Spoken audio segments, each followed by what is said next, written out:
This is Shawn Crystal. Catch the Inkpulp podcast on Pharcyde TV Wednesdays at noon Pacific Time, 3 o'clock Eastern Time. Come hang. Peace.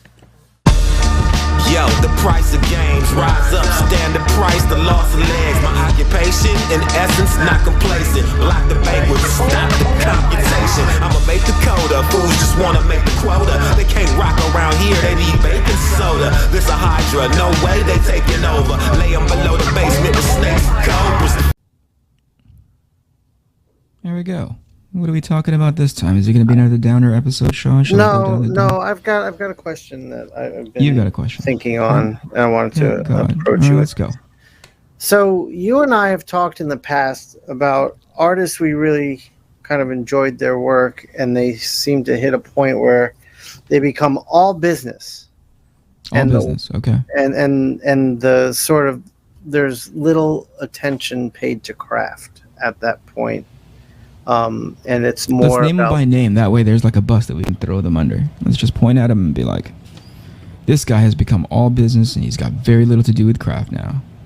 Well, I don't want to say it's Dan Panosian again, right? It's Dan. It's always Dan. It's always Dan. It's always Dan. There's a common villain in all of our conversations and stories. It's always going to be Dan Panosian.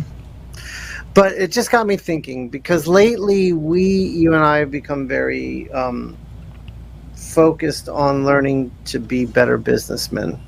Yes. But I don't see you taking anything away from your craft in order to do that.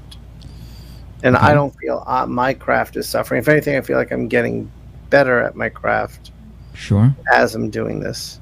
Sure. I don't always agree, but okay, let's maintain this beautiful lie. About my craft getting better? About your craft getting better, yeah. It's just, okay. It's just easier to keep the bus going than to jerk left real quick, you know what I mean? I think you just ended the episode. It's over now. I thought that was the excuse of why he's focusing on business right now. That's probably why it's not as right. Well, that's what my question is this, like, go. Do you feel that your craft is taking a hit because you're spending more time and energy on business, like learning to be a better business person and build your business? Yeah, that's a great question, actually. It's I never thought I'd have to address it, because for the longest time all I'd ever wanted to do was work on you never think of just establishing a business for yourself. And actually, I'm very regretful that I didn't get started down this path a lot sooner. Like, let's say 5 years ago, I wish I had sort of like, hey, I need to take this what do you call it? Need to take this investing in myself a whole lot more serious, because I think it would, first of all, I'd have learned it a lot sooner. Second of all, I think, 5 years ago, the environment for the kind of successes that we're striving for now was a little bit more rich, a little bit more open. Yeah. Anyway, that's neither here nor there. But 5 years ago, I wasn't even thinking of that. I was just happy to be like, who's got a job for me? Right. And how am I going to excel at that job? It was always at the behest of somebody else, at the availability of which was always at somebody else's control, right? Right. And so I never thought about what it meant to take on and put on all of those different hats that's associated in building a business. So you never, if I had any thought about it before, it would be almost dismissive. Like, how hard can it really be? Man, learning what I've learned now, and I'm not saying I know everything, but just based on the limited amount of knowledge that I know, it's like, it's really, really hard, know? Yeah. To run a business and stay on top of your craft and still produce good work, right? Yeah. So in the beginning of me doing this miniseries, I really, because I wanted to learn, I wanted to know, I really took on as many things as I could, because, I want to know what it's like to deal with a printer. I want to know what it's like, all of their terminologies, all of their, their scheduling, their cutoffs, the kind of things that I need to be weary about when it comes, or aware about when it comes to paper and paper stock and cover stock and all the different options, right? When it came to like crowdfunding, I wanted to know how all the buttons worked. What are the key things that I need to say during that crowdfunding in order to make people pay attention, and the avenues that are available to me so that there's an awareness thing going on, and all the things that, like, all of those hats, because all of those hats have little micro hats inside of them, Right. And you don't put on one and not accidentally put on all the other ones that are associated with it, Mm-hmm. So I realized that in the beginning I wasn't really focused on craft, but I was pretty comfortable putting it down, or at the very least I was aware that I was putting craft down. Because I was, I'm only one person, I only have 24 hours, I need to go invest my time in learning about as much of this stuff as I could. Right. And then when I realized, okay, I think I know enough, not to say that I'm an expert at it by any means, to say that I'm a novice is a bit too generous. But the moment I realized, I think I know enough so that I can talk the same language to my printer, I can talk a similar language to a crowd of people, potential backers or whatever. And I focused on those two, but those aren't exclusively it, right? There's many other things that I had to kind of get into. I realized, okay, I need to pick up craft, but I knew as a component of my business, I still needed those things in place. And fortunately, I needed people who were, I needed those things, those mechanisms in place. And fortunately, I knew enough people to take on those roles on my behalf. I'm also fortunate that I'm in a position in which I can pay those people and not just like, hey, you scratch my back, I'll scratch yours kind of thing. I was able to leverage people's expertise because I knew at the end of the day, I was never going to excel at them. I knew I was just going to be just at the very beginnings of learning how to do that thing well. Right. And for this project to succeed, I can't put myself in that situation. I have to put myself in the best way. I had to put myself in such a position in which I stack the deck in my favor for success. Okay. And there's better people who know how to do this thing than I do, or these things that I do. So I'll focus on my craft, right? So what advice do you have for someone who wishes to do that, stack the deck in their favor, but doesn't have the nest egg to like the resources hire, right? Yeah. What would be the advice? If I could go back, like assume for a minute that, let's go back to the thing that I originally said. Start now, right? Because don't start 5 years from now. Start now. If you could have started 5 years ago, even better. But since you can't, start right now. And just understand that you won't be able to do everything well, right? So this goes back to a couple of conversations that we had previously. You have to like compartmentalize things into like nice achievable buckets, and really ask yourself if that's the thing that you have to spend your time on right then and there, right? You're going to need to dedicate your time to that thing, whatever it is that you end up choosing, whether it be like, I want to build my own website, I want to build my own whatever it is. You have to dedicate yourself into that space and sacrifice craft. You have to get comfortable with sacrificing craft. I'm not saying, no. You have to get comfortable with the idea of sacrificing craft. And if you are comfortable with that, you can start making your choices, right? Because it is going to eat into that no matter what. Well, that's what's happened with me. The time I have to spend with my craft has been diminished a good bit as I build these things, but I am also building them to afford me the time to put back into my craft when they are at that point.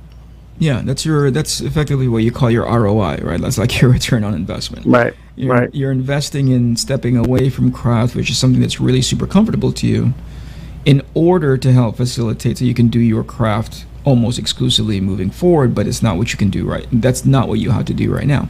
Right. It makes total sense to me, like. Yeah, but it's a mind fuck. It is because somewhere along the way you're going to be like, I wonder if I'm if I can be as good, as relevant, as efficient in drawing as I previously.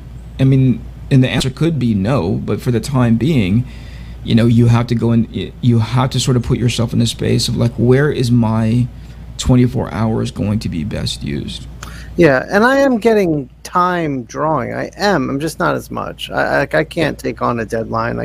But I can take on a cover. I can take on a painting commission. I mean, I am spending time with that, and in honesty, I've been able to use the time to learn more and more about painting, which is something I wanted to do, and has been good for me personally. Yeah, and professionally. Yeah, for me personally, it's like, again, the thing that I'm into, which is like making this comic book, is my business, but also the production of this comic book can also go into the promotion of that business. You know what I mean? So it's convenient that it's sort of like, you know, it can tie in very organically into each other. Yeah. If that makes any sense. Yeah, it does. Once I get the material, I'm not very good with promotional stuff. So that's when I hand it over to somebody and say, hey, make this into a pretty polish, because I don't have time to. That sort of action, that's sort of like... Are you talking about marketing people? Yep. Okay. Yep. You know, that comes at a premium if it's done well. You know? So, but again, I look at it as like, well, I can't do it, you know? Right. So, but to your question, if you don't have the kind of resources that I do, financial resources that I do, then the sacrifice is like, what I would do would be like, okay, I need to go market. I'm going to do that for like straight a month and understand what my marketing strategy is, what my end goals are based on that marketing strategy. I need to come up with like my you know, whatever, my success metric, you know, my KPI, whatever it is, you know, and be like, okay, so by the end of that month, by the end of those 2 months, by the end of 3 months, because I'm not drawing, here's my expectation for that marketing, you know? So if that's my goal, is to like, hey, I need to market this X amount about. And honestly, I don't know of a world in which I can put down the pencil 100% just so I can go focus on marketing anyway. So I'd probably come up with a scheme that allows me to draw a little bit on the side, but primarily focus my days on marketing. Yeah. Okay. Yeah. This is a tough business, you know, self-publishing, for sure. Being your own sort of like entity and building out your IP is pretty freaking tough, you know. It's and have it be a success. All of those things are sometimes those are like years away, years apart from each other. People cite Mark Millar from you know, where he was in Civil War I to where he is now, basically writing his own checks for Netflix, you know, or from Netflix or whatever. And you don't realize that it took him forever to get into that space. That didn't happen immediately. And I believe that formula is unreplicatable, you know? Yeah. I think, you know? I think everyone's success story is unreplicatable, I think. I tend to think of like everyone, like someone found a way through, that door closes once they're through, and you've got to find your way. Yeah, but the what do you call it is still not impossible. You know, the path there isn't impossible. It's actually the steps to get there are replicatable, right? The success is not, right? So I told somebody offline that I prepare myself for success by having the materials that I need for success, right? There's a lot of people who are like, oh man, if I ever whatever, you know, pie in the sky thing that they're super into. Dude, I can't, you know, once I get my my comic book in place, once I get these pages done, once I get blah blah blah done, and it's like, are you working on any of those things? You know, like you can't expect success to just come around the corner and be like, hey, here it is, you know, now you can start working. And I think that people aren't comfortable with that. People aren't comfortable with sort of like not being successful for a while, or they're happy to just kind of like dream about it as opposed to actually going to do something about it, you know? Yeah. Mark Millar didn't do any of that. It went the opposite. It was like, actually, I'm just going to start writing. I'm just going to like start coming up with stuff, you know? And I think in this game, you have to, and that's what I mean when I say like you have to prepare yourself for success in such a way that you have to actually generate the work that something that success can springboard from. Right. Some people don't know that. You know, some people don't quite understand that formula, and that's obviously, like I said, it feels like one hat, but there's like a ton of different tiny little hats under there, which is like, it's not good enough that you come up with your own comic book and like you write and draw. You actually have to be good at drawing, you know, right? Because you know, there's plenty of art out there that exists. There's plenty of comic books out there that exist that go right down that mediocre line. That's not going to get any sort of attention. So you kind of need to polish that up a little bit. There's plenty of comic books out there that like look pretty, but they don't tell a very good, compelling story, you know? So you need to shore that up. So it's a lot of work to do this, and to do it, at the very least, do it well enough so that you're confident at it. Yeah, that's for damn sure. Yeah. Yeah, it's very difficult. I think, I mean, for me, like I was that person who's always talked about, I'm going to do, I'm going to, I'm going to. The trick was, A, figuring out financially how to do it, Yeah. but more importantly, I think B, just going for it. And Yeah. I know often, I don't know how many times I've heard, and I'm just as guilty about it as myself, where it's like, oh, the time just isn't right for it because the money isn't there yet, yeah, And it's like, that will somehow just shave years off of you just doing it. yeah, You that's know, you don't exactly have what to it do it is. like, you don't have to do it all at not no, not you. I'm talking about like generally. I say Sure. you as a point of reference, but I'm not speaking about you in specific. Like anytime I hear somebody, oh, the money isn't right, and it's like, of course it's not going to be. I don't know if there's ever going to be a situation in which money is going to be ideal, or it's going to be in Right, the perfect right, spot. It's a matter of like the money could potentially come, right? Whatever it is that you're into, even if you're not doing comics for the full time. But what you can do is plan for the idea that the money isn't right now, right. which means, sure, you can't dedicate 100% of your time to it. I don't know of any situation in which you can't somehow subdivide a project, a thing that you really, really want, into more manageable pieces. If you don't know how to do it, then go learn how to do it. Right. Find a way to say, hey, this is a monumental task. I need to build this thing a little bit at a time, Right. right? And a little bit at a time, fast forward to 3 years, you actually have something substantial. Now, if Yeah. you had more, if you were in a better financial situation, maybe it wouldn't take you 3 years. But that's the Right. limitations that you have, So Right. it takes you Right. 3 years. It may take you, if you had the right kind of money, put in the right sort of position, it may take you only a year and a half to do it, half as long, right? Right. But There's something I to don't be know of many said. people who can do it. Right. Exactly. And there's something to be said for just saying, I'm not going to worry about that. I'm going to figure out how to make it happen. And when you do that and put things into motion, other Yeah. things reveal themselves to you. Oh, for sure, for sure. Even just that very specific mindset.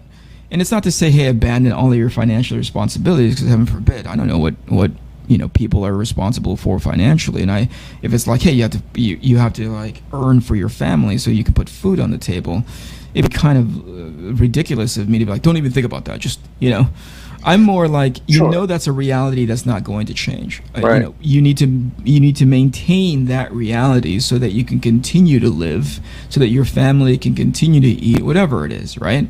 But within that reality, there is this aspirational thing that you want to pull out of your back pocket someday. Okay, so if it's 30 pages worth of a comic book, let's say, and I'm oversimplifying it almost to the point where it's a cartoon, but it's like if it's a 30-page comic book, you want it done tomorrow, you can't. Right. You have to get it done by X amount of time given your limitations. So plan Right. accordingly. Right. Right. That's true. Some people don't know how to do that. They don't know how to compartmentalize a problem to make it small. To make it Right. approachable. Right. You're good at Yeah. that. I think I've I try learned to. a lot of that through you. I try to. Yeah. Wh- There's what plenty, helped and you? it spreads into my personal life, my home life, which is like when you have a family that somehow vies for your attention all at once, all at the same time. I catch myself saying this out loud, to the point where my son mimics me now. I go like, there's something happening in the kitchen, there's something happening in the living room, there's something happening upstairs. Like I'm hearing my phone go off because it's office related work or whatever it is. Like all of these things are happening all at once, and they're all vying for attention. There's no like, everyone assumes because my son is 3 years old, his world is ever only because of him. It's only ever him. He's not being selfish. It's just his mental capacity only goes into that space. Right. Right. And similarly, not identically, to across all the members of my family and in the work. So they don't know that they are also competing with 3 other people. You know what I mean? And they don't have the wherewithal to be like, oh, there's 4 other things or 3 other things happening at the same time. I'll take the place number 3. Like, no, go prioritize that thing. So I have to do that, right? And so in my head, there is this super fast, I would say like milliseconds of milliseconds calculation of me prioritizing. Okay. If that makes any sense, right? Yeah. Like I was in gonna my ask you about head, prioritizing when you said that. yeah, there's like let's say 4 things are happening at the same time. I look at something and I go like, okay, that can wait, that can wait, that can wait, and I'm going to do this first, right? All things being the same, right? Let's say like, oh, in that prioritization exercise, I look at it, I'm all like, that probably needs to get done right now. That probably needs to get done right now. That probably also needs to get done right now. Yeah. Unless it's something super critical, like unless somebody is choking or something's on fire or something like that, right? But let's assume that for a second that everything is vying for my attention and doesn't care about prioritization. I have to do that, and then I get to pick.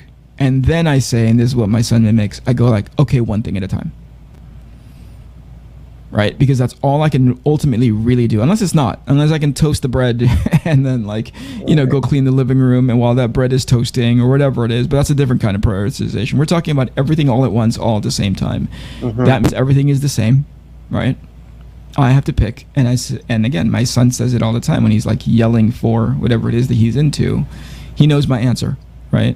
One thing at a time. Okay, one thing at a time. That's really awesome. That's what I mean. You are a much more level-headed person. Stress doesn't penetrate you like it does me. Yeah, but when it does, I think it's like... And my wife, I can't remember who I was talking to about this, but my wife has knows my tell, right? Because she's my wife, You told me this. I know where you're going. When I'm stressing, she knows it. She goes like, "Are you stressed out right now?" And I said, "Why?" And she goes, "Because you're talking to yourself." Right? And I go, "I do that?" And she's like, "Yeah, I've lived with you for what feels like forever right now. And yeah, that's the thing that you do." And it's because I'm having a conversation with my calmer persona. Okay. I say it out loud because when I'm hearing it, I go like, "Oh, that's pretty ridiculous, isn't it?" Okay. You know what I mean? Like it's almost like I engage myself as my own sounding board. Right? Yeah, I can't remember the awesome. last thing I did that I was like, I now that she's brought it up, and she brought it up, what feels like years ago. But like I catch myself from time to time saying it out loud, and not only is it a reminder, or actually not only is it like this ism that I do, but it's a clear indication to me. I'm like, oh, I'm stressed out.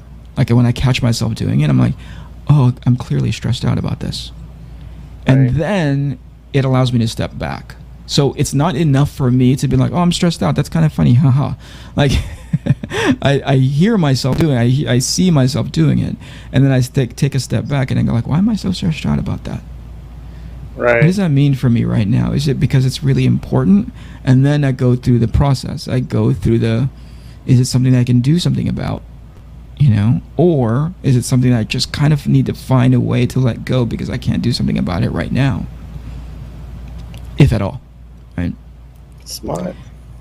And if the answer is like, I can't do anything about it right now, and can I do something about it? And as soon as that sort of like game plan version of myself kicks in, it brings me an enormous amount of comfort. Okay.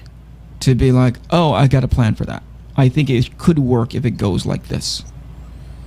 And the only issue that I have is I often have a hard, my memory retention is so awful. So I know my process. Like, oh, I came up with that game plan. I need to email myself.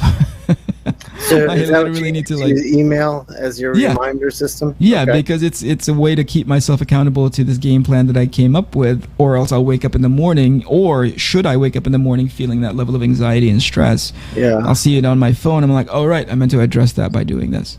Yeah, I use my calendar. That's what I use, yeah. Yeah, it's a saving grace for me. And it's easy enough for me to take a look at that thing that I typed out to myself and transfer it onto my calendar with copy and paste. But Right. yeah, I can't, whenever I stress out, my wife is like, are you stressed out? Because you're like talking to yourself again. I'm like, oh yeah, I really do. Even when I'm in it's a version of it. It's not 100% one-to-one. When I'm in the gym, right, and I'm looking at that weight that I have to move, Right. You know what I mean? When I'm looking at that weight, then I'm like, "Jeez, I've never lifted that before." You know? Right. Right. I talk to myself. Yeah, I do that. I do I'm that. talking myself through the process of like, okay, I know this is a big weight, right? Like I know this is like, this is like a percentage way above my 1 rep max or whatever it is, you know. So what am I paying attention to right now? I'm not paying attention to the weight. I'm paying attention to how to move this weight, right? Right. So I'm doing this. I'm talking to myself. Okay.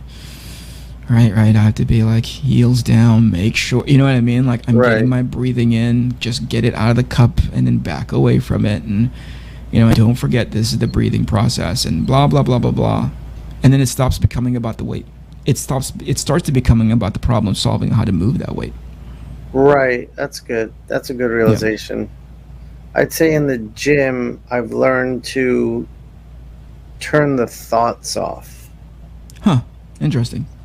To like, if I think about this, I'm not going to do it. It's like with my cold soaks last year. I learned very much to turn my thoughts off. I learned to stop thinking about what I'm about to do. I learned to stop asking myself about what I'm about to do. I made a deal with myself before I even got to the gym that I was going to put on a bathing suit, and in February, I'm just going to go out there, set my timer, and hop in.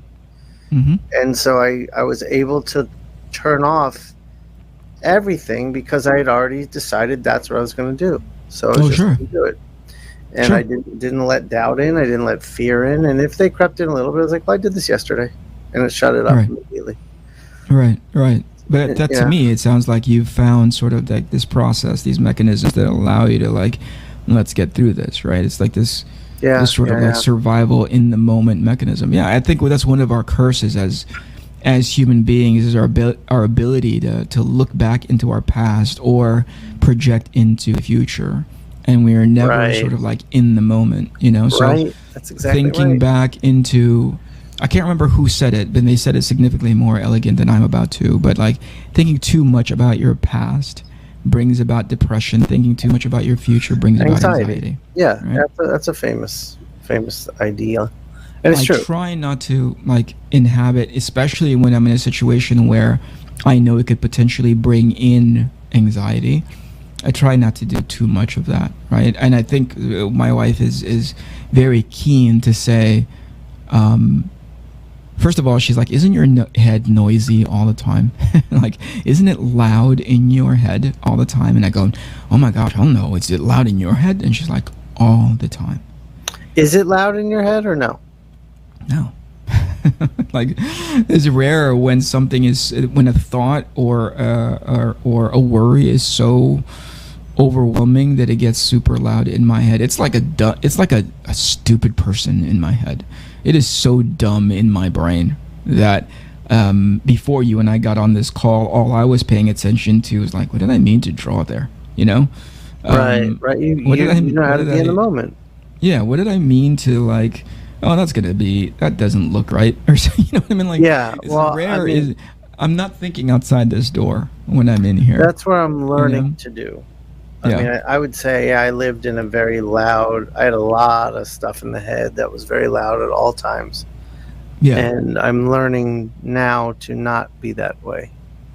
Yeah, and let me bring in my wife, an example that we just talked about 2 nights ago, in regards to her, and her sort of like her attitude towards her art. So you want to talk about like loud in your head, by not letting, like being quiet in your head and not letting the outside stuff, sort of like influence you while you're drawing. But what if the actual physical art of your drawing is the thing that gives you the most anxiety? And we were talking about that the other night, and she said, so my wife is one of those people who are like has a ton of different interests, from like sewing to like crocheting to like growing plants to everything else. And whatever that she's into, she'll get into 100%. She'll do the research, she'll buy books, she'll read articles, she'll listen to YouTube, the whole bit, and then she'll go try it, the thing that she's into, whether it be like she was into bookmaking, into sculpting, and she'll try it, get frustrated. It's not exactly her, it doesn't meet up to expectation, and then like, put it down and just come back to it the next day and then get better at it and so on and so forth, right? And she has a really great, for the lack of a better term, like she's got a really great forgiveness mechanism for like not excelling at that thing, right?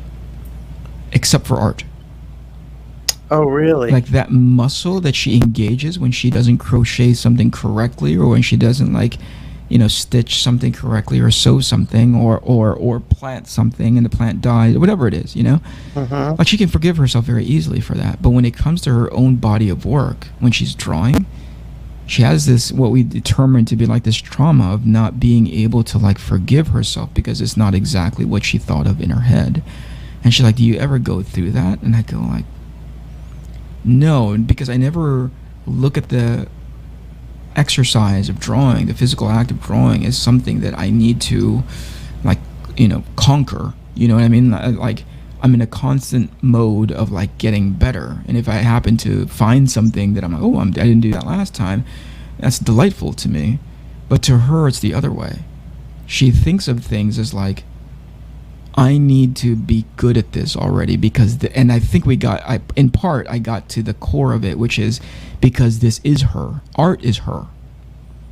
This is the thing that she absolutely loves.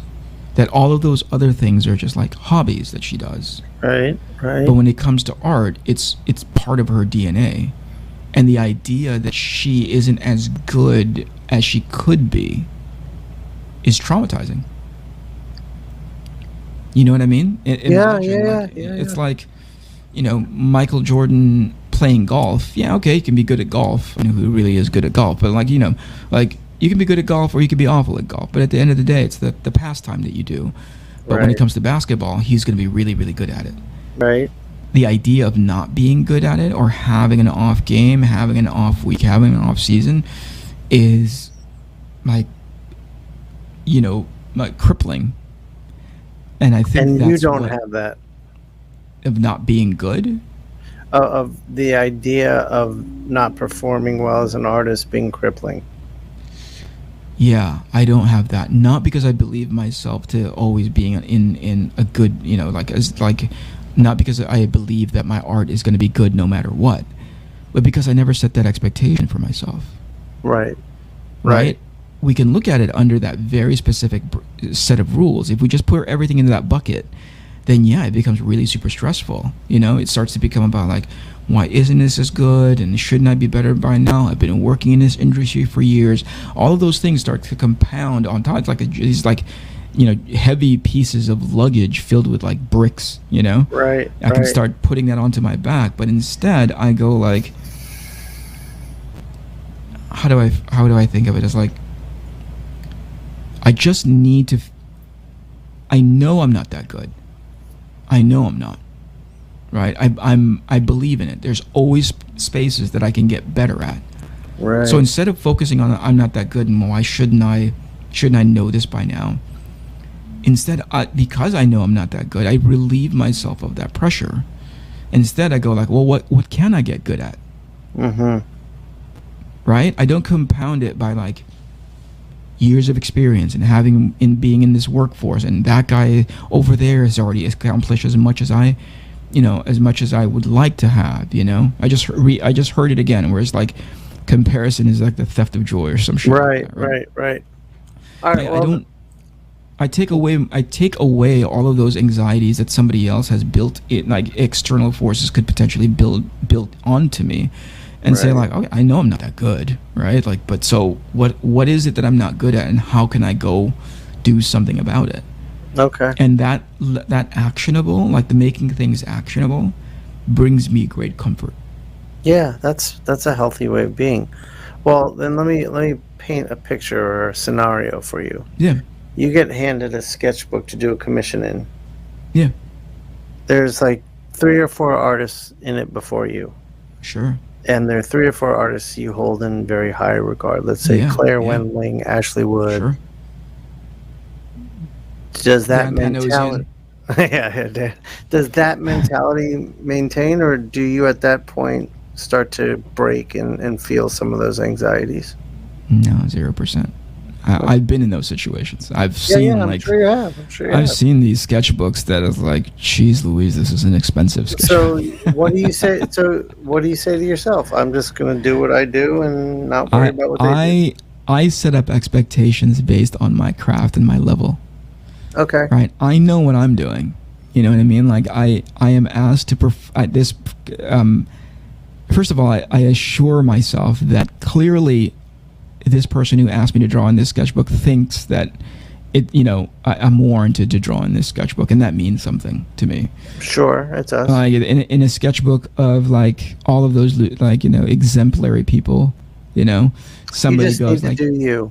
That's what I am just focused on how I can make myself better, not by a metric that somebody else establishes for me, which sometimes can become insurmountable, even though they may be true. Right? I need to do that. I need to do that for myself, and then re-register later on to be like, oh, did I accomplish that? Okay, so what else is there? Right.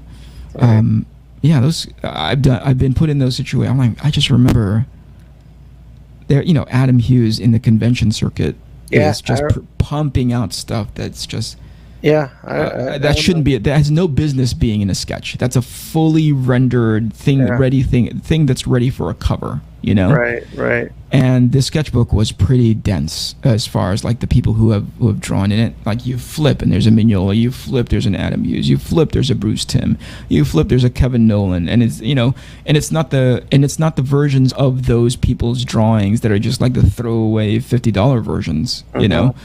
You can tell that the person who owned that sketchbook had like paid premium dollar to have those people render the hell out of something. I remember that Bruce Timm drawing, and I was like, "Jeez, Louise, Bruce rarely does this for people, So this must have cost this guy a pretty penny and caught Bruce, and like in a day where he was a bit more sociable than he typically is, Right.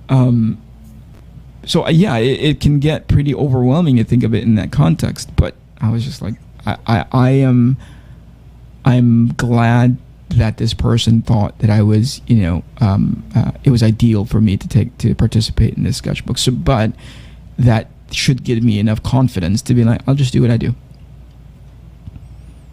I'll just, who knows if it'll be as good as those people, but that's not the metric that I put up. And that's subjective anyway. Yeah, I just go like, I think I can do this. I think this is what they're asking of me. Right. And that level of realization, that's more difficult for me actually to think about, like, because there's so many things that I think people, I think there's a handful of things that so many people are drawn to with my work. It's hard to parse which ones of my pieces that they go like, oh, I really like it when you draw those like really super personal, quiet moments when you do your ballpoint pen and you draw like, this lovely scene, this really emotional scene between a guy and a girl, or do you like it, or I really like that thing where you like push proportions and angles and blah blah blah blah blah, right? That's really oftentimes that's the tough spot that I get in, because if that person is paying me a premium, I would prefer that they get from me that expectation, Sure. That's a healthy way to be. Yeah. It doesn't always work, but like I said, that's the reason why I take a position of just being as dumb as possible all the time. My life just becomes significantly easier. I think I'm going to do that. I like the sound of it. I do. It sounds good to me. Yeah, man. It sounds like a happier way to be. Yeah. I know that's oversimplifying. I know there's a complaint. I mean, clearly it's oversimplifying. Rare am I just walking around with like a goofy smile on my face, just slamming into things, But I often look at how overly stressful situations can be, and I don't know if you do this, right? I don't know what sort of processes that you think about, but I look at things and I go like, is the stress that's involved with that self-imposed? Yeah. Right? Do I put a value on that thing when it comes to like a stress level? Do I put a point of stress into that thing? Yeah, I do. The answer is like yes. I do. Then I go like, okay, then I'll step away from that, or I'll try to de-stress about it. Or is even worse is, am I putting a high value in that because somebody else did? And I haven't classified it for myself whether or not I find that thing valuable. Does that make sense? Totally. Like, I try not to look at something and be like, I value that too because somebody else values it. Okay. That's kind of, what a massive waste of time. Unless it's true. Unless it's like, oh, they like it, it's important to them, and I like it and it's important to me. But sometimes people just make the leap because they're not thinking for themselves. It is also important to me only because it's important to somebody else. Right. Right? Social media is like 70% of social media is built that way. Right. This person who I hold in high regard, and it's weird to me, right? Because again, it's like, where does your critical and free thinking go, right? Like, somebody says this social issue is important, this issue on the internet is important right now, and you're like, that sounds important, but in order for me to put that onto myself, I actually have to go and read about it. You know what I mean? What? And be like, why is that important? Like why? For example, like what?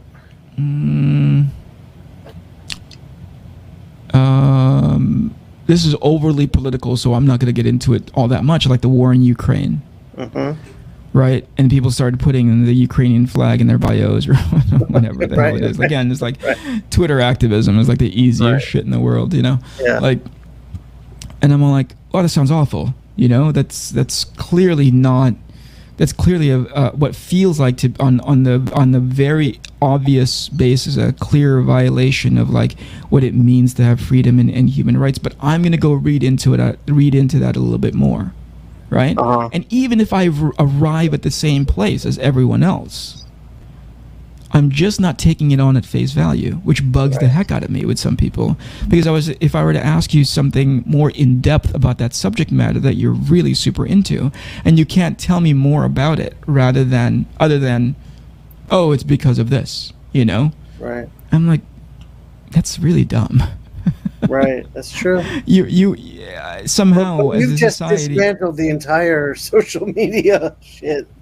Nobody's an expert on anything, but they speak as there are some though, there are some people who are in those spaces where I would like to know more about it based on their perspective, and then based on that, multiple perspectives actually, like, hey, I am pro this, I am anti that. Okay, great, let me read both sides of it and decide for myself, rather than knee jerk into the collective thinking, which is like, that's bad because so-and-so said so, because this influencer said so, like, right. There's going to be things that's going to bias my opinion. That's natural. If a friend of mine says it and I know that friend's taste, something as trivial as like, oh, that movie is really bad, and I know based on our conversations that she and I have a similar taste in movies, similar taste in like books or whatever it is, I'd be like, oh, they think it's bad. It probably is pretty awful. But it's not going to stop me from listening to that thing or watching that thing and decide for myself. Right?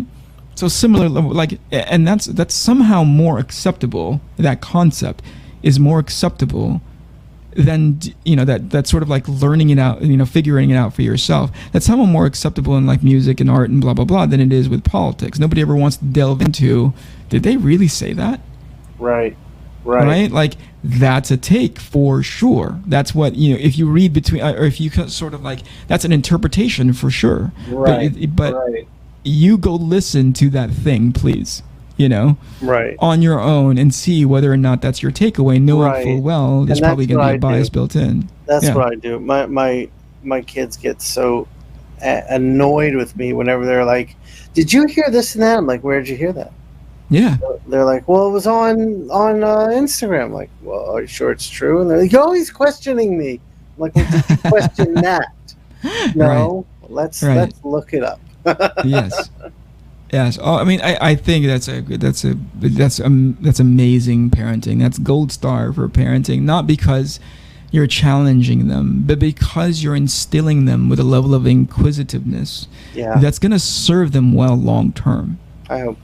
There's plenty of things that I took at face value because as a society coming from the Philippines, it just was the way you thought about things, Only until I came to the United States, to the stress of my mother, that I started asking things, like, why is it that way? Why do we think of things that way? I hope that's something that I can pass on to my kid, not because I want him to deconstruct everything, but I just want him to have I just want him to have the answers that he feels comfortable with, and still maintain some level of unity within our family, but certainly ask questions, right? Don't ever sidestep from that, because there is an active population fueled by social media that just loves it when you don't question anything. Oh yeah. Right? And so you want to talk about bringing stress onto yourself. What you're basically doing is hey, that person's baggage, right? I'm going to take that on 100%. Because without even doing anything about what the hell is in this thing, what I mean? Yeah, I'm just gonna start towing the bags for them, and that's for everything. Yeah. I try to think about that kind of stuff, and yeah, sure. 70% of the time, I've landed in the same place that somebody else had said. It's that's a bad thing, right? I'm all it sounds bad, and then I'll go read up about it. I'll read about it. I'm oh yeah, no, that's absolutely awful, Yeah. And then at the very least, I came to that opinion without having it be spoon-fed to me, Right. And I think that goes a lot for what we were talking about originally, when it comes to getting better at my craft. Rare do I look at somebody else's stuff and be yo, I should be at that level already. Right. Do you see other pieces of artwork that inspire you to try something new or different to learn from? Oh yeah, man, all the freaking time, and I know the feeling, and it's rare that I go off of that, but I know the feeling that I get whenever I see something, and I'm I'm gonna freaking try that. Yeah, it's exciting. It's inspiring. Yeah. It's that thing that often we lose track of, because we the older we get, the more cynical we've become. But man, I try to keep myself open to as much of that as possible. Yeah, I'm filled with that. All day. Instagram is that for me. I'm constantly ooh, I want to try that. I want to learn that. Absolutely. Whereas it used to be like you're saying, it used to be always judging my work against it. Now it's oh no, that's here to teach me more. So I get excited about that now. Yeah. And I see a lot of people. Well, I more than a handful of comments in the past collectively, where it's I drew the same exact thing, but after seeing yours, I want to quit. I'm why? Yeah. Why would you, after seeing mine and we drew the same thing, and clearly something about mine made you go whoa, that is so good, why would you want to quit? What that says to me whenever I draw something, let's say dinosaurs, which I love drawing dinosaurs, and I'm really bad at it because I don't know dinosaur anatomy. I don't know dinosaur skin. I don't even know at this point. I'm so bound by my reference. I don't know where to start taking liberties. Yeah. Louis LaRosa knows his dinosaurs. Absolutely. So when I see people who know what they're doing draw that kind of stuff, I'm holy crap! I drew a dinosaur, and they didn't. They drew it so much better than me. Actually, what they did is problem solve a lot of the things for me. Right. I look at the thing and I'm oh God, that's how they interpret that. Why do they interpret it that way? Oh, that was their solve for that particular wingspan, or how they're translating that thing from the photo reference, or whatever it is. Klaus dropped a knowledge bomb on me over dinner. Well, it wasn't even to me. It was to my son, who had asked what do you think about artists who copy other people's styles? Yeah. What do you say? And Klaus was when you get Klaus the teacher to speak, it just open your mind, because knowledge is coming. Yeah, dude.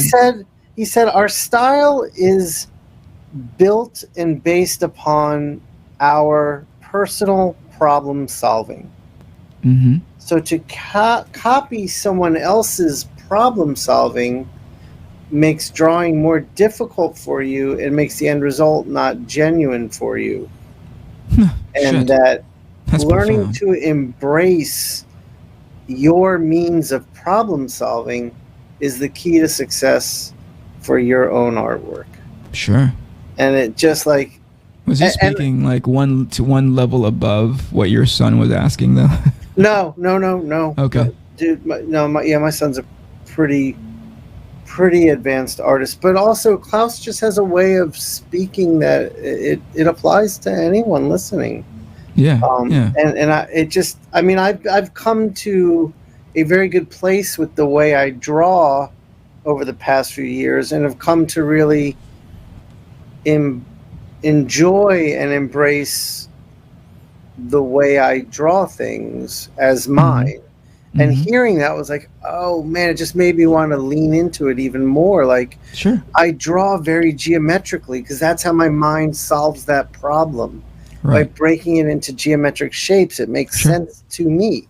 If I were to draw more curvy and organic, like a Bill Sienkiewicz, or just loose sketchiness, whenever I've tried that, it doesn't work for me. And that was like, that's why, because that's not how I solve problems. Right. It's pretty profound. That's fascinating. Yeah, and this is the same guy that in our previous conversation students were pushing back on, because clearly he doesn't know what he's doing. Clearly he can't. He's never mentored before and taught before. Right. Yeah, that's a pretty amazing concept. That's a pretty amazing concept that style develops because it's your. Oh gosh, I'm gonna have to pay him a nickel every time I use that from now on. But like, style develops. I'm gonna use it all the time. It's your way, you develop that style based on your way of solving problems, and I don't know how you can capture it any better than that. No, because anytime I have a conversation about style, with somebody, they always like, how did you develop your own style? I'm like, I never thought about it in that context before. Right. Or like, oh, that's just my problem solving sense. I often defer to like, oh, it's because I saw it from X, Y, and Z, and that's how that's who I took it from. But ultimately, if you take a step back from that, that also speaks to, well, they solved the problem for me, right? Right. So that's why I took that on, right? Because it was a problem-solving concept. I didn't know how to solve for foreshadowing. I saw it on that person.